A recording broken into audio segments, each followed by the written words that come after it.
Assalamualaikum warahmatullahi wabarakatuh. Bertemu kembali dengan saya Indah Nursanti dari SDIT Miftahul Ulum. Saya adalah salah satu calon guru penggerak Angkatan 9 yang berasal dari Kota Depok. Pada video kali ini, saya akan menampilkan tugas demonstrasi kontekstual modul 1.4 mengenai budaya positif, yaitu penerapan praktik segitiga restitusi yang dilaksanakan di lingkungan sekolah. Di bawah bimbingan Bapak Edi Purnomo sebagai fasilitator dan Bapak Gilang Ogi sebagai pengajar praktik, saya persembahkan demonstrasi kontekstual modul 1.4. Selamat menikmati dan semoga bermanfaat. Segitiga restitusi merupakan suatu proses dialog yang dijalankan oleh guru atau orang tua agar dapat menghasilkan murid yang mandiri dan bertanggung jawab.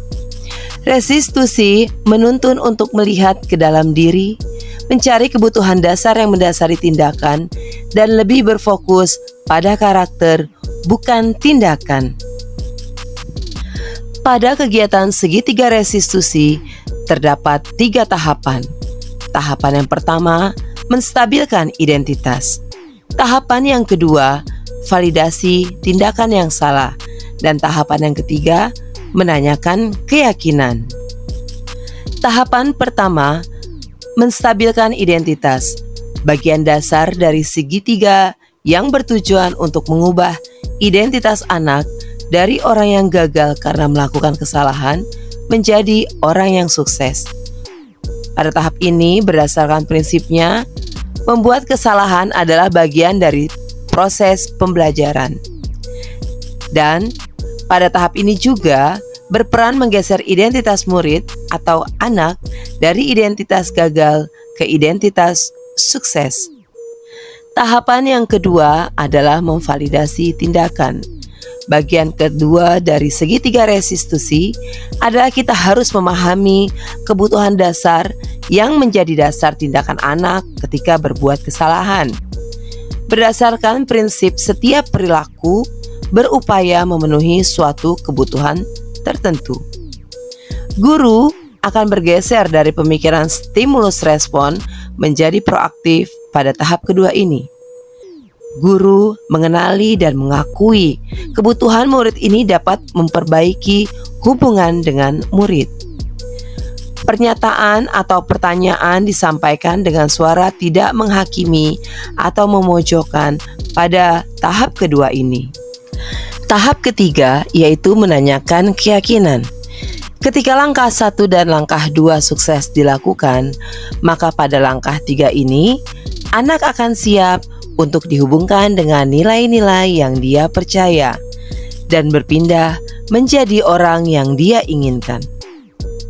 Teori kontrol menyatakan bahwa kita pada dasarnya termotivasi secara internal. Saat perilaku telah divalidasi dan identitas sukses telah stabil, maka murid atau anak telah siap mengaitkan keyakinannya dengan tindakannya yang salah. Berikut contoh kasus pertama. Faiz sebagai ketua kelas 4C seharusnya menggunakan selempang ketua kelas dan berdiri di barisan depan kelasnya pada saat upacara bendera hari Senin. Tapi hari ini Faiz tidak melaksanakan tugasnya dan memberikan selempangnya kepada teman yang bukan ketua kelas. Assalamualaikum Faiz. Waalaikumsalam. Faiz, tadi pada saat upacara Bu Indah dapat laporan dari Rio. Katanya Rio, Faiz hari ini tidak mau menggunakan selempang ketua kelas dan tidak mau berbaris di depan. Betul nggak kayak gitu? Betul. Ya nggak apa-apa sih kalau seandainya sekali-sekali misalkan Faiz seperti itu. Ya emang sih banyak orang yang mungkin pernah melakukan hal itu. Bu Indah nggak mau cari siapa yang salah. Bu Indah cuma mau cari ada solusi apa dengan kondisi yang tadi gitu ya. Karena tadi Ryu sampai datang ke Bu Indah lari-lari gitu kan gitu ya. Tapi Bu Indah yakin Faiz pasti punya alasan kenapa Faiz tidak mau menggunakan selempang dan tidak berbaris di depan. Kenapa Faiz nggak pakai itu? Dokcil. Terus tugasnya apa tadi sebagai dokter? Tugasnya jaga-jaga di belakang. Jaga di belakang. Dokcil itu timnya banyak apa sedikit? Banyak ya. Kalau seandainya banyak, kalau Faiz tinggalin, kira-kira masih ada yang bisa gantiin? Bisa sih ya. Oke. Berarti kan teman-teman tuh udah pilih Faiz sebagai ketua kelas ya. Sudah memberikan kepercayaan sama Faiz. Kira-kira kalau Faiz sudah diberikan kepercayaan, kemudian tidak Faiz kerjakan, keyakinan kelas apa yang menurut Faiz tidak Faiz laksanakan? Bertanggung jawab ya. Kira-kira untuk kedepannya kan Faiz sudah tahu nih kondisinya sebagai ketua kelas harus depan gitu ya, baris paling depan menggunakan selempang. Faiz sendiri nanti untuk upacara berikutnya akan mencari solusi apa nih biar Faiz bisa tetap jadi ketua kelas dan dokcilnya tetap berjalan? Tidak dilaksanakan apanya? Dokcil. Oh, tidak melaksanakan tugas dokcil dulu. Kemudian nanti kalau ya Faiz nggak ada tugasnya, bagaimana yang di dokcil? Nggak apa-apa. Bisa ada yang menggantikannya? Bisa. Berarti Faiz nanti pas upacara berikutnya akan di mana posisinya? Kan di depan. Di depan? Di depan barisan. Ya, jadi nanti ke depannya Faiz tetap melaksanakan tugas sebagai ketua kelas, tapi dokcilnya bisa digantikan ke yang lain nggak? Bisa ya, berarti tugas dokcilnya nanti dikerjakan oleh yang lain. Oke ya. Yaudah, sekarang Faiz bisa balik ke kelas lagi ya, nanti sama teman-teman belajar lagi. Minggu depan kita lihat lagi bagaimana Faiz menjalankan tanggung jawab sebagai ketua kelas ya. Oke, terima kasih ya Faiz ya. Assalamualaikum. Salam. Kasus kedua, Aufar tidak memasukkan dan mengancingkan baju seragam ke meja hari Senin. Aufar terlihat tidak rapi dan berjalan santai di depan gurunya, tanpa menyadari bahwa seragam hari Seninnya terlihat berantakan.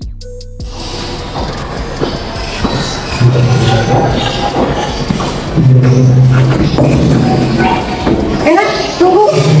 Kenapa Bu? Ini bajunya kenapa keluar-keluar begini? Oh iya, lupa wajar, setiap orang pasti pernah lupa, dan mungkin ada juga yang melakukan ini sebelumnya selain Aufar. Tapi Aufar tahu nggak alasannya kenapa bisa bajunya keluar tadi? Tadi habis ke kamar mandi Oh gitu. Nah kalau seandainya bajunya keluar kayak gini, keyakinan kelas apa yang Aufar tidak kerjakan? Rapikan. Nah supaya nanti bisa rapi lagi, apa yang harus Aufar lakukan?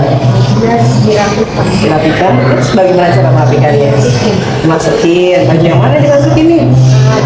Yang putih. Terus tangannya diganti. Oke, sudah. Nanti dirapikan ya sayang ya. Nama saya Faiz. Saya dari kelas 4C SDIT Miftahul Ulum. Saya senang karena bisa menyelesaikan masalah dengan berdiskusi. Terima kasih Bu Guru.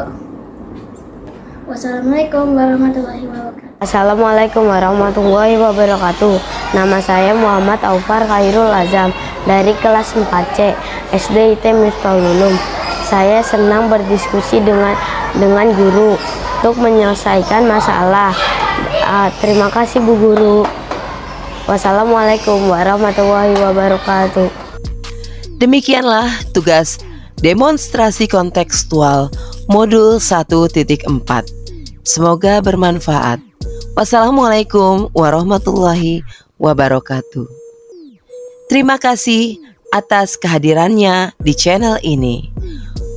Dan jangan lupa untuk membagikannya agar video ini semakin bermanfaat untuk banyak pihak.